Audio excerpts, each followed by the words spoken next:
കളിയിക്കാവിള കൊലപാതകത്തിൽ ഒളിവിലുള്ള പ്രതി സുനിൽകുമാറിന്റെ കാർ കണ്ടെത്തി. കന്യാകുമാരി കുലശേഖരത്ത് റോഡ് സൈഡിൽ ഉപേക്ഷിച്ച നിലയിലാണ് കാർ കണ്ടെത്തിയത്. വാഹനം പോലീസ് കസ്റ്റഡിയിലെടുത്തു.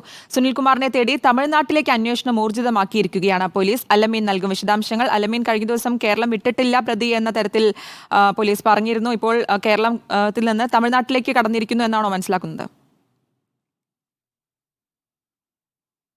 രീതിയിലായിരുന്നു അന്വേഷണ സംഘത്തിന്റെ ഇതുവരെയുള്ള നീക്കങ്ങൾ. പക്ഷെ അപ്പോഴും അദ്ദേഹത്തിന് വേണ്ടി തമിഴ്നാട്ടിലും അന്വേഷണ സംഘം വലവിരിച്ചിട്ടുണ്ടായിരുന്നു. ഈ അന്വേഷണത്തിലാണ് തമിഴ്നാട് പോലീസ് ഇപ്പോൾ കന്യാകുമാരിക്കടുത്ത് കുലശേഖരത്ത് നിന്ന് സുനിൽകുമാറിന്റെ വാഹനം കണ്ടെത്തിയിരിക്കുന്നത്. ഈ വാഹനം ചക്കലയിലേക്ക് മാറ്റുകയും ചെയ്തിട്ടുണ്ട്. ഒരുപക്ഷെ സുനിൽകുമാർ തമിഴ്നാട്ടിലേക്ക് കടന്നിട്ടുണ്ടാകാം എന്നൊരു അനുമാനമാണ് അന്വേഷണ സംഘത്തിനുള്ളത്. ഏതായാലും തമിഴ്നാട്ടിൽ ഊർജിതമായ അന്വേഷണം ഈ കേസിലെ രണ്ടാം പ്രതിയായിട്ടുള്ള സുനിൽകുമാറിന് വേണ്ടി പോലീസ് നടത്തുകയും ചെയ്യുന്നുണ്ട്. സുനിൽകുമാറിനെ കൂടി കസ്റ്റഡിയിലെടുത്താൽ മാത്രമേ, അറസ്റ്റിലായാൽ മാത്രമേ ഈ അന്വേഷണത്തിന്റെ ചുരുളുകൾ അഴിയുകയുള്ളൂ. കാരണം ഒന്നാം പ്രതി അമ്പിളിയെ അറസ്റ്റ് ചെയ്തിട്ടുണ്ട്. അമ്പിളി പലതരത്തിലുള്ള മൊഴികൾ അന്വേഷണ സംഘത്തിന് നൽകുകയും ചെയ്യുന്നുണ്ട്.